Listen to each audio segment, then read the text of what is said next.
बादलों के बीच पहाड़ों की गोद में एक ऐसी जगह बसी है जहां शांति सिर्फ सुनी नहीं फील की जाती है। इस एपिसोड में हम पहुंच रहे हैं तवांग मोनास्ट्री, एशिया की सेकेंड लार्जेस्ट मोनास्ट्री, जहां हर दीवार, हर प्रेयर एक स्टोरी सुनाती है। फिर मिलेंगे तवांग की पहचान से 80 फीट ऊंचा, शांत और दिव्य तवांग जाइंट बुद्धा स्टैचू, जो पूरी वैली को अपनी ब्लेसिंग्स भरी नजर से देख रही है। और चलेंगे उस पवित्र स्थल तक, उर्गेलिंग मोनास्ट्री, जहां 6th दलाई लामा का जन्म हुआ था। एक ऐसी जगह जहां इतिहास और आस्था एक साथ मिलते हैं। और सफर का आखिरी हिस्सा तवांग का ओल्ड मार्केट, लोकल रंग, पहाड़ी लोग और असली तवांग। तो चलिए शुरू करते हैं आज का सफर। ये सिर्फ एक ट्रेवल ब्लॉग नहीं, यह है जनते तवांग का एक और एपिसोड। और आप देख रहे हैं ड्राइव इन प्ले एट 50। अगर आपको ट्रेवल, स्पिरिचुअलिटी और रियल रूट जर्नी पसंद है तो चैनल को सब्सक्राइब जरूर करिए। तो मैं संजय शाह, आपका होस्ट। आज 28 दिसंबर है और हम तवांग में अपने होटल के सामने खड़े हैं, अपनी गाड़ी के साथ, होटल ताकसांग के साथ सामने खड़े हैं। वेदर बहुत अच्छी है, धूप खिली हुई है, मौसम एकदम क्लियर है। और आज का हमारा प्लानिंग है तवांग लोकल साइट सीइंग। यहाँ बहुत अच्छा लगा हम लोगों को। नहीं, यहाँ में तो अभी तो टेम्परेचर बहुत डाउन है ना, इसलिए मतलब ये है। नहीं, यहाँ का मतलब कि व्हाट यू एक्सपेक्ट दैट, अच्छा ठीक है बाहर आएंगे थोड़ा सा कंफर्टेबल, बिकॉज आप जैसे मान लीजिए कल गोंगकल आप टायर्ड हो, so you need some means comfortable rest, तो वो चाहिए होता है। जैसे कल फिर अर्ली मॉर्निंग निकलेंगे बुमला, तो वहाँ पे लंबा हो जाएगा, फिर आके आपको थोड़ा आराम चाहिए होता है। बुमला पास में कहाँ दिखाएंगे हम लोगों को? संगीत यहाँ में जाने से आपका देखिए, यहाँ से आपका जाएगा बुमला, आपका पहले पिटिशो लेक पहुंचेगा। पिटिशो लेक तो आते समय देख लीजिए, पहले आपका बुमला चला जाएगा। सबसे मतलब थोड़ा अर्ली जाने से आपका मतलब आर्मी लुक, मतलब वहाँ में वो बेस्ट वाइज करके यहाँ में तो सबसे पहले बुमला चले जाने से ही अच्छा है, इसलिए पहले चले जाने से वहाँ में पहले पहुंचेगा। आप जल्दी आके फिर वहाँ में साइट करके फिर मदर लेक में भी आराम से कर सकता है। नहीं तो आपका वेटिंग टाइम में चला जाता है बुमला में ना, जल्दी नहीं। जो आपका जो कल जाने वाला है उसको गाड़ी ड्राइवर है, उसको भी बता देगा। ठीक है, थोड़ा पहले निकल जाए यहाँ से, आपका हो सकने से 7 o'clock तक निकल जाने से ठीक है। 7:30 आइडियल, 7:30 बहुत अच्छा था। I mean, कल जो गया था गोंगकल, कल भी 7:30 तक हम लोग का हो ही गया था। बुमला के लिए कौन सी गाड़ी देंगे कल? अच्छा गाड़ी दीजिए। दिखते हैं आपका वैसे स्कॉर्पियो और इनोवा ही देता है। हम स्कॉर्पियो ही दीजिए, इनोवा नहीं, स्कॉर्पियो ही दीजिए। स्कॉर्पियो दीजिए, ठीक है, हो सके तो कल वाला ही दे दीजिए। और ठीक है, वो आज भी गोंगल बताया मुझे बताया कि आज हमारे साथ तो टाउन वही घूम लेता, लेकिन उसको फिर जाना है गोंगल। उसका भी तबीयत थोड़ा ठीक नहीं था कल उसको भी रिटर्न में कल बहुत ज्यादा वो हो गया, शायद माउंटेन सिकनेस टाइप का कुछ हुआ, हाई एल्टीट्यूड सिकनेस कुछ हुआ था उसको। हाई एल्टीट्यूड सिकनेस या फिर थोड़ा सा ब्रीदिंग वो तो रहता ही है ना, हर किसी को ही हो जाता है। तो फिर उसके बाद मैं उसको बोला ठीक नहीं लग रहा तो बोलो, मैं चला देगा गाड़ी। बोला नहीं सर, ऐसा भी कोई प्रॉब्लम नहीं है। चलिए ठीक है, thank you so much. Hotel Taktsang से निकलते ही रोड साइड एक छोटा सा गोम्पा नजर आया। पता नहीं क्यों, पर गाड़ी खुद ब खुद रुक गई। सोचा चलो इसे भी देख लिया जाए। सफर में कभी कभी ये छोटी छोटी जगह ही सबसे ज्यादा खास बन जाती है, क्योंकि मंजिल से ज्यादा रास्ते की ये अचानक मुलाकातें ही यादगार पल बना देती है। चलिए देखते हैं इस छोटे से गोम्पा को। पहाड़ों के बीच शांत सा खड़ा ये स्थल दूर से भले ही छोटा लगे, पर आस्था का इम्पोर्टेंस कभी छोटा नहीं होता। कभी कभी सफर आपको वहां रोक देता है जहां आपने रुकने का प्लान ही नहीं बनाया होता, और शायद वही पल सबसे खास होते हैं। फाइनली हम पहुंच चुके हैं तवांग मोनेस्ट्री के पार्किंग लॉट में। गाड़ी पार्क करके जैसे ही हम नीचे उतरे, एक अलग ही एनर्जी फील हुई। दूर से ही मोनेस्ट्री एक विशाल रूप नजर आ रहा था, पहाड़ों के बीच शान से खड़ी हुई। अब हम चल पड़े हैं उस तरफ, हर कदम के साथ एक अलग ही शांति दिल में उतर रही है। ये सिर्फ एक हिस्टोरिकल प्लेस नहीं, ये एक लिविंग परंपरा है जहां प्रेयर्स की आवाज सालों से इन पहाड़ों में गूंज रही है। चलिए इस पवित्र स्थल को करीब से महसूस करते हैं। मोनास्ट्री के एंट्री से थोड़ा पहले रोड के साइड पर जब हमने नीचे देखा तो पूरा तवांग टाउन एक पोस्ट कार्ड जैसा दिख रहा है, पहाड़ों की गोद में बसा हुआ, बिल्कुल शांत। एक तरफ तवांग स्टेडियम भी नजर आ रहा था, पहाड़ों के बीच अपनी अलग ही पहचान के साथ। लेकिन जैसे ही कैमरा को हमने धीरे से लेफ्ट की तरफ घुमाया और सामने जो दृश्य था वो सच में सांस रोक देने वाला था। 80 फीट ऊंचा, शान से खड़ा ग्रांड बुद्धा स्टैचू जैसे पूरे शहर पर अपनी ब्लेसिंग्स भरी नजर बनाई हुई हो। ओम मणि पद्मे हुम, ओम मणि पद्मे हुम, ओम मणि पद्मे हुम। बहुत सुंदर फ्रेस्कोस, थांका फ्रेस्कोस हैं।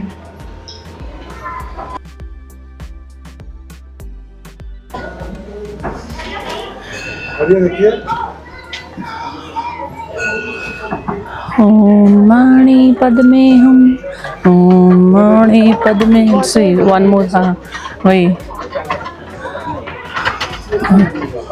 मणि पद्मे हुम, ओम मणि पद्मे। चलो। Oh, they have like a convenience store and everything. It's so adorable. It's so nice. It's very old.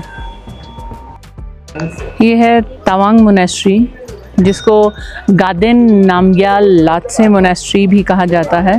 ये महायान बुद्धिज़्म हिमालयज़ का सबसे बड़ा मोनेस्ट्री है। 17th सेंचुरी में मेराक लामा लोद्रे ग्यात्सो ने इसे बनवाया था।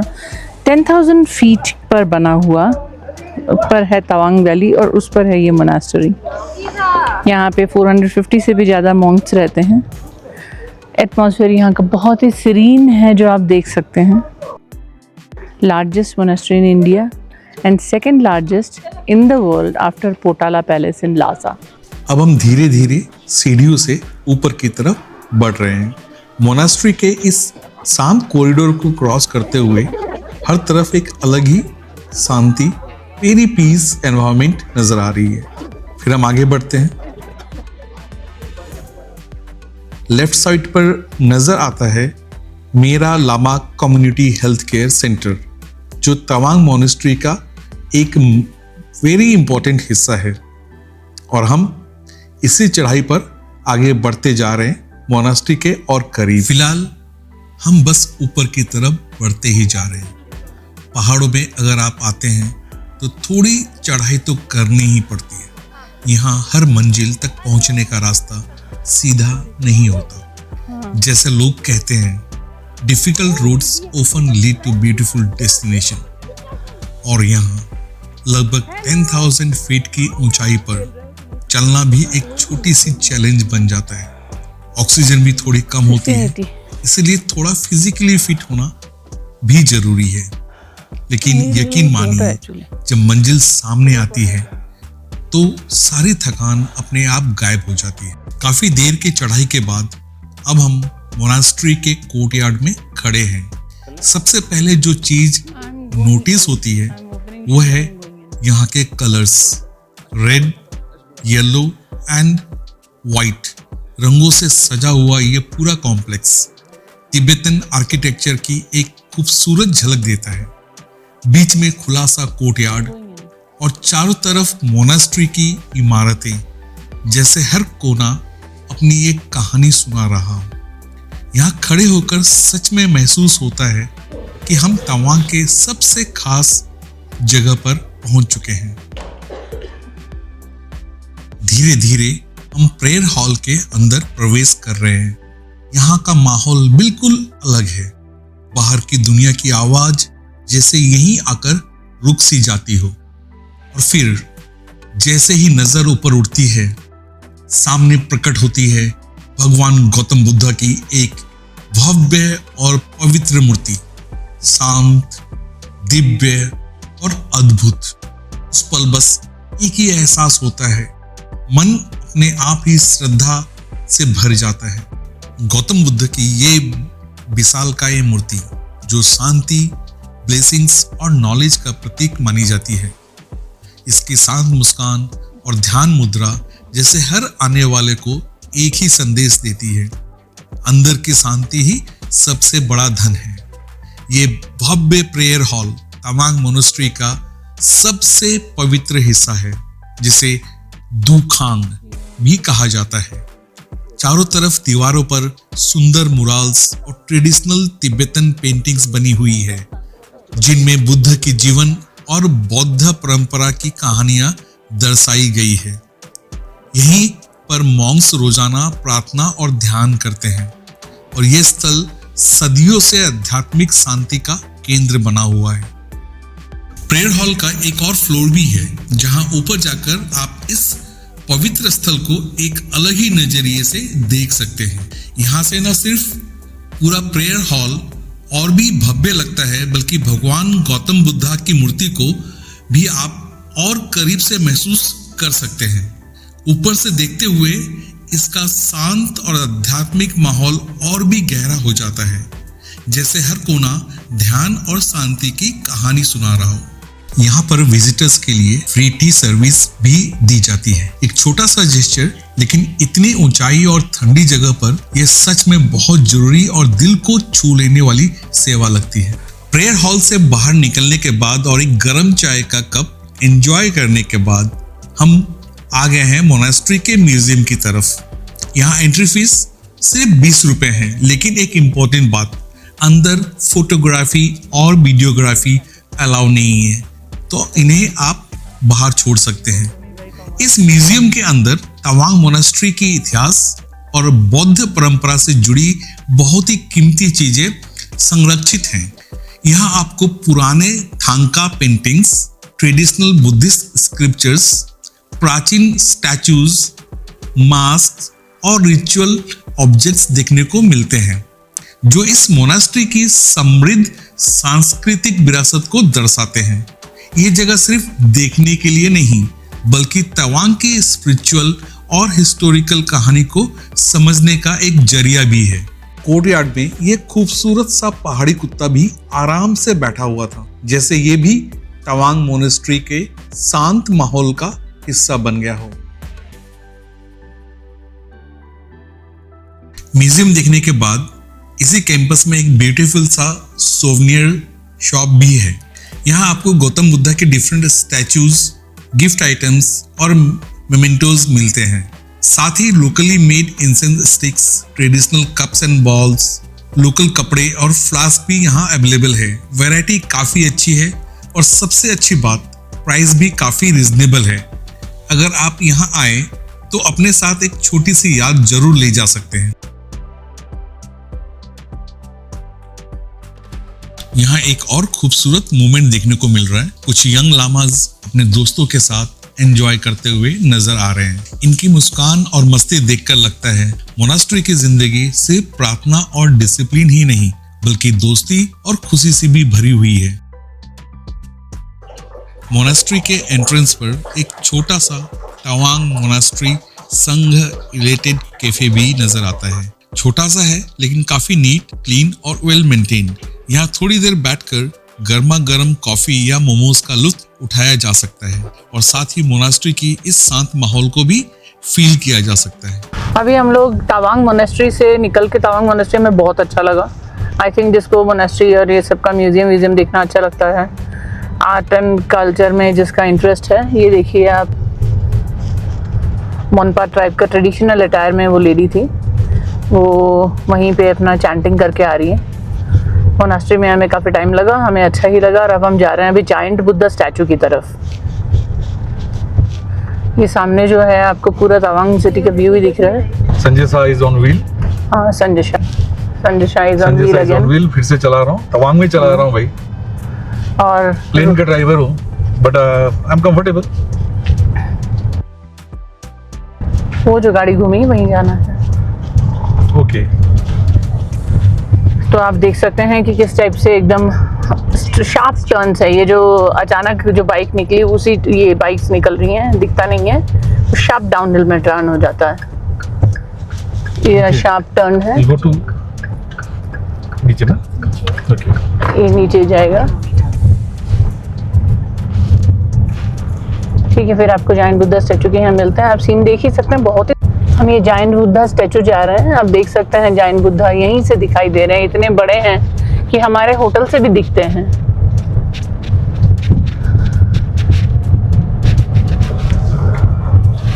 ये स्टैचू की तरफ जाने वाला रोड, ऊपर जाना है।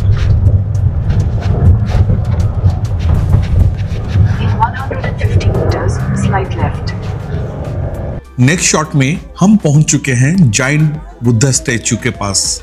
गाड़ी पार्क करते ही सबसे पहले नजर पड़ती है बुद्ध की रसोई पर। यहाँ काफी लोग शांति से भोजन करते हुए नजर आ रहे हैं, और सबसे ब्यूटीफुल बात, ये भोजन बिल्कुल फ्री है। चाहे ट्रैवलर्स हो, डिवोटीज हो या लोकल लोग, कोई भी यहाँ आकर बिना किसी चार्ज के भोजन कर सकते हैं।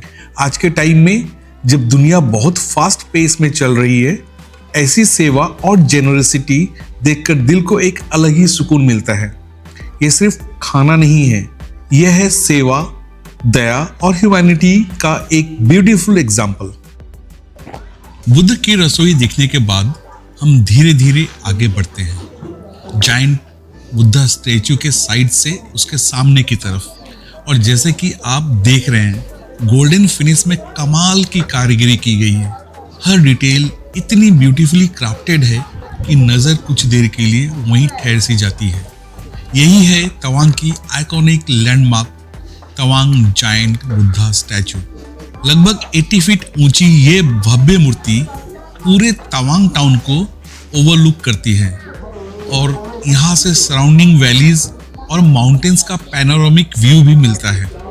आज ये जगह सिर्फ एक टूरिस्ट अट्रैक्शन नहीं, बल्कि तवांग की स्पिरिचुअल आइडेंटिटी का एक इम्पोर्टेंट हिस्सा बन चुकी है। यहाँ एक इंटरेस्टिंग साइन पोस्ट भी लगा हुआ है जो दिखाता है कि न्यू दिल्ली, पेरिस और न्यूयॉर्क सिटी जैसे शहर यहाँ से कितनी दूर है। और बिल्कुल पास ही बना है ये popular I love Tawang view point, जहाँ लोग रुककर फोटोज लेना बिल्कुल मिस नहीं करते। हमने भी लिया। जैसा कि आप सामने देख रहे हैं, यहाँ पर गौतम बुद्ध के जीवन के कुछ इम्पोर्टेंट मोमेंट्स को रिप्रेजेंट किया गया है, जैसे उनके 6 साल की कठिन तपस्या और फिर वाराणसी में दिया गया पहला उपदेश, जहां उन्होंने अपने शिष्यों को 4 नोबल ट्रुथ्स का ज्ञान दिया। इस पूरे कॉम्प्लेक्स को बुद्धिज्म के प्रचार और सभी जीवन के कल्याण के लिए बनाया गया था, और इसका कंस्ट्रक्शन 2014 में ही कंप्लीट हुआ। इस तरह यह जगह सिर्फ एक स्टैचू नहीं, बल्कि बुद्ध के जीवन और उनकी टीचिंग्स को याद दिलाने वाली एक इम्पोर्टेंट साइट भी है।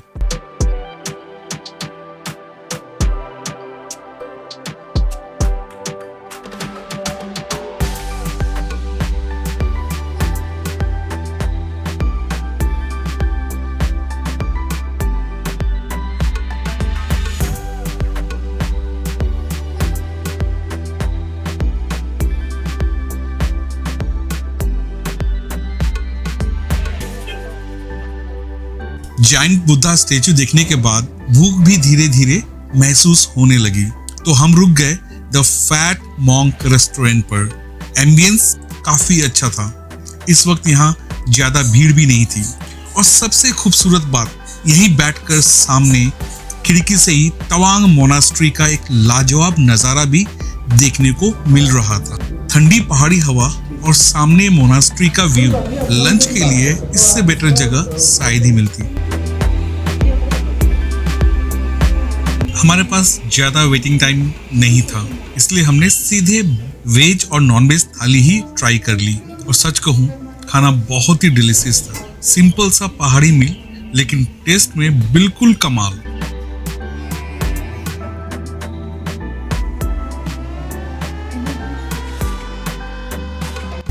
ये है वेलकम टू ओगियन लिंग गोम्पा।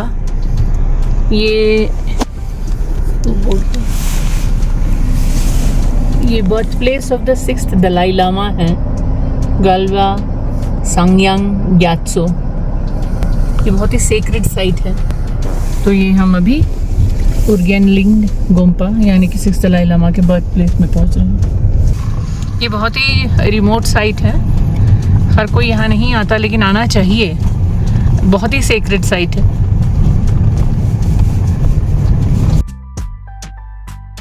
अब हम पहुंच गए हैं उर्गेलिंग गोम्पा, जो तवांग के सबसे पवित्र जगहों में से एक माना जाता है। यहीं 1683 में 6th दलाई लामा का जन्म हुआ था। उर्गेलिंग मोनेस्ट्री की इम्पोर्टेंस हिस्ट्री में तब और बढ़ गई जब तवांग मोनेस्ट्री के बनने के सिर्फ 2 साल बाद यहाँ एक बच्चे का जन्म हुआ। ये बच्चा था सेंगयांग ग्यात्सो, जिनका जन्म लामा तासी तेंजिन और सीवांग लामो के घर हुआ था। बाद में उन्हें 5th दलाई लामा का री-इनकार्नेशन पहचाना गया। इसी वजह से उर्गेलिंग गोम्पा एक बहुत ही इंपॉर्टेंट स्पिरिचुअल साइट बन गया। लेकिन हिस्ट्री में एक समय ऐसा भी आया जब मंगोल आर्मी के एक जनरल ने गेलुक्पा सेक्ट के खिलाफ होने की वजह से इस ओरिजिनल मोनास्ट्री को नुकसान पहुंचाया। उस वक्त मोनास्ट्री के बहुत से रिलीजियस आर्टिफैक्ट्स और ट्रेजर्स को सुरक्षित रखने के लिए तवांग मोनास्ट्री में शिफ्ट कर दिया गया।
उर्गेलिंग मोनास्ट्री से जुड़ी एक रोचक कहानी भी सुनने को मिलती है। कहते हैं सांग्यांग ग्यात्सो के जन्म से पहले ही कुछ चमत्कार होने लगे थे। उनकी मां के मुताबिक प्रेगनेंसी के पहले महीने में जब वो एक पत्थर के बर्तन का यूज कर रही थी, तब अचानक उसमें फ्रेश पानी भरने लगा और वो लगातार भरता ही रहा। आज भी लोग इस पानी को पवित्र मानते हैं और हमने भी इसे चखकर देखा। सच में बहुत ही फ्रेश लगा। इस मोनास्ट्री के ग्राउंड फ्लोर पर एक बंद दरवाजा के पीछे एक खास रूम भी है, जहां 8 स्तूपास रखे हुए हैं। ये स्तूपास उर्गेलिंग मोनास्ट्री के कुछ महत्वपूर्ण स्पिरिचुअल हेड्स को समर्पित है। यहाँ पास में एक और छोटा सा प्रेयर रूम भी है, जहां डिवोटीज बटर लैम्प्स जलाते हैं। बुद्धिस्ट परंपरा में यह एक पवित्र प्रार्थना और श्रद्धा का प्रतीक माना जाता है।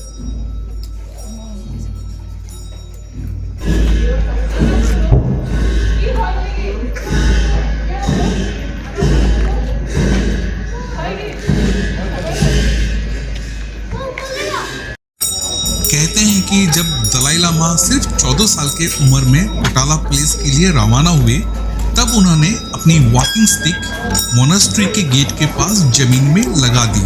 समय के साथ वही स्टिक एक बड़े ओक ट्री में बदल गई, जिसके 3 अलग अलग ट्रंक्स हैं। लीजेंड के मुताबिक दलाई लामा ने कहा था कि जब ये तीनों ट्रंक एक ही हाइट तक पहुंच जाएंगे, तब वो दोबारा उर्गेलिंग लौटेंगे।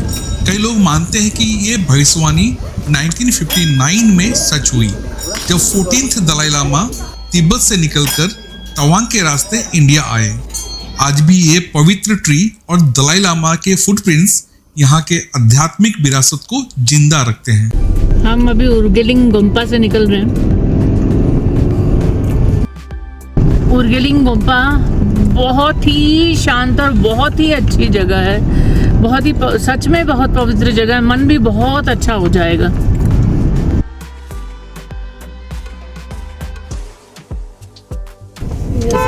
concentrating on wheel. चलो ये भी ट्रेनिंग हो गया, सामने गाड़ी आ गई, वैसे गाड़ी आने से क्या होगा। एकदम घुमा पे गाड़ी आई, वो भी हो गया संजय का। अभी मैं संजय को दिखाऊंगी तो सीनरी नहीं होगा, इसलिए सीनरी ही रहने देते, संजय को फिर दिखा देते। यहाँ पे ज़्यादातर लोगों के नाम लोपसांग मिल रहे थे हमें, तो हमने पूछा एक लामा जी से कि यहाँ पे लोगों के नाम इतने ज़्यादा लोपसांग ही क्यों है। यहाँ तक कि लामा जी का नाम भी लोपसांग था। ये जगह इज सो ब्यूटीफुल। सर रुकता हूँ, हाँ? आगे जाके रुको, उसके बाद तुम आगे अपना दौड़ लगाओ। आगे जाओ। नहीं ये भी रुकता हूँ। अच्छा आगे जाके रुकता हूँ। यहाँ पे तुम नहीं रुक सकते, गाड़ी आएगी तो फिर। It's so beautiful. ये जो पैच है स्पेशली हमने सोच के रखा था, इस पैच का वीडियो करेंगे हम। ड्राइविंग वीडियो हुआ है, संजय सेटिस्फाइड नहीं है, इसलिए संजय अभी थोड़ा सा रुक के खुद आपको ऑन फुट दिखा के लाए। चला जा रहा है संजय घने दरख्तों के बीच से चलता हुआ चला जा रहा है।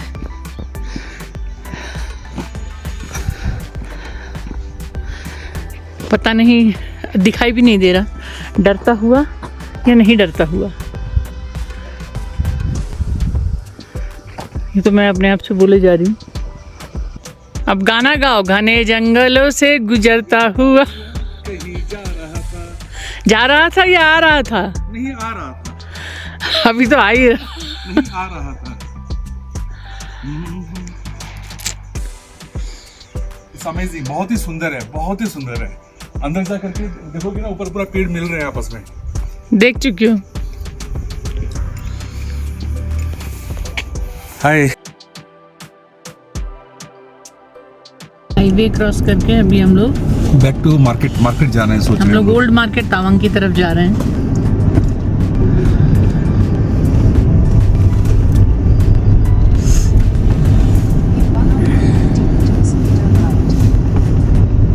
थोड़ी देर में ही हम राइट में अंदर की तरफ चले जाएंगे, हाईवे छोड़ देंगे।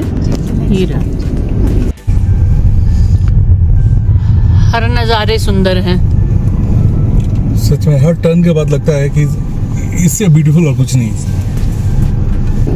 हाईवे पे चलाना एक अलग बात है पहाड़ों में आने पर, लेकिन शहर के बीच हिल एरिया के टाउन्स में चलाना, छोटे छोटे नैरो रास्ते पे स्ट्रेट और इतना स्ट्रेट स्ट्रेट देन लेफ्ट ना, राइट हाँ? नहीं है, राइट है ही नहीं।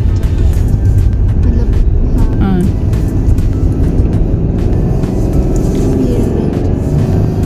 ये अब तक बोंडला टाउन क्रॉस किया था तब भी चलाने को मिला। 50 ये कहती है कि भाई हर मोड़ पे जितना हो सके हॉर्न मारो। जितना हो सके भी नहीं, वो लोग सुन लेते हैं। बोलो मैं तो उतना ही मार दूंगा भाई जितना मेरा टेरर बोलता है। ओही नहीं, अभी राइट है, उसके बाद लेफ्ट लेना है। फर्स्ट गियर पे ही गाड़ी चला पा रहा हूँ क्योंकि सारा सिर्फ चढ़ाई है। लंबा कर्व लेना है हर टर्न पे, शार्प कर्व नहीं लेना है। अब मैं थोड़ा ज्ञान भी दे सकता हूँ, काफी देर चला लिया मैंने। सही है कि नहीं कागोली? ज्ञान दे सकता हूँ कि नहीं? तुम वैसे भी ज्ञान देने में मतलब कि एक टांग पे खड़े ही रहते हो, कब भी ज्ञान दे दो। जानकारी बहुत सारे लोग एग्री करेंगे इसको शायद। किस साइड मामा?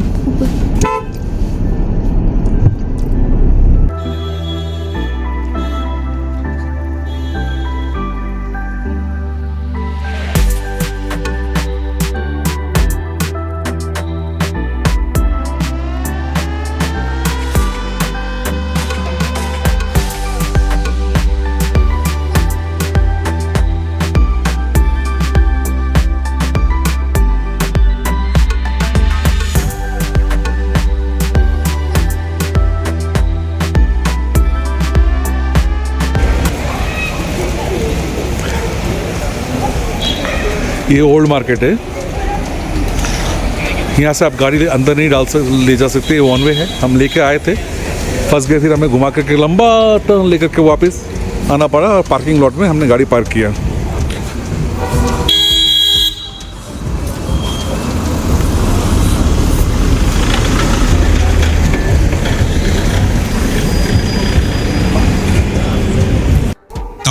ओल्ड मार्केट ये सिर्फ एक बाजार नहीं बल्कि नॉर्थ ईस्ट की हिस्ट्री का एक जिंदा पन्ना है।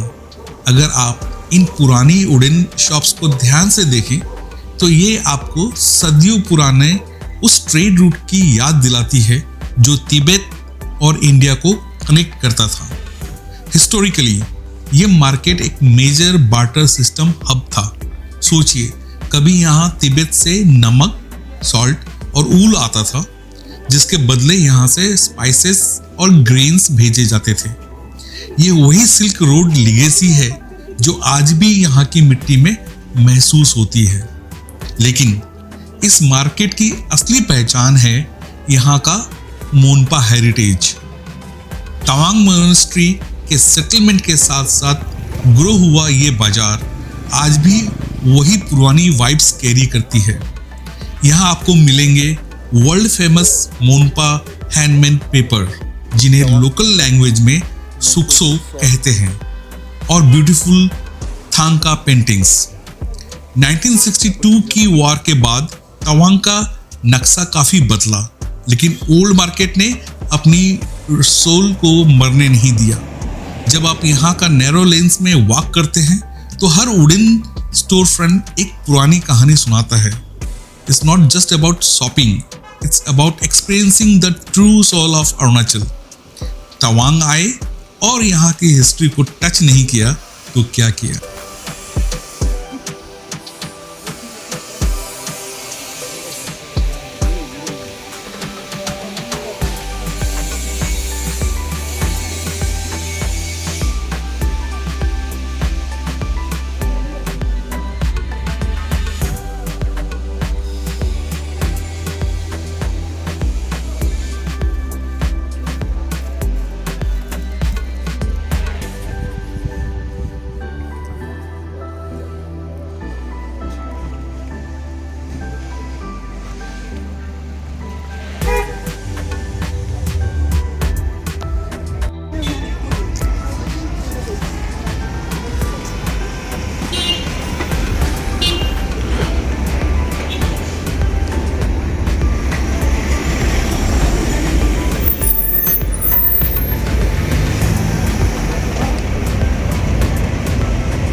इसी के साथ तवांग के इस खूबसूरत जर्नी का ये एपिसोड यहीं पर ख़त्म होता है।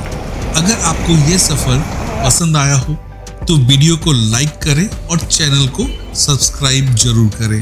और नेक्स्ट एपिसोड में हम लेकर आ रहे हैं तवांग की कल्चर का एक और अनोखा रंग, जहां आप देखेंगे traditional snow lion dance, powerful yak dance और ब्यूटीफुल मोनपा फोक डांस। तो मिलते हैं नेक्स्ट एपिसोड में एक और नए एक्सपीरियंस के साथ। तब तक के लिए आप अपना और अपनों का ख्याल रखें एंड कीप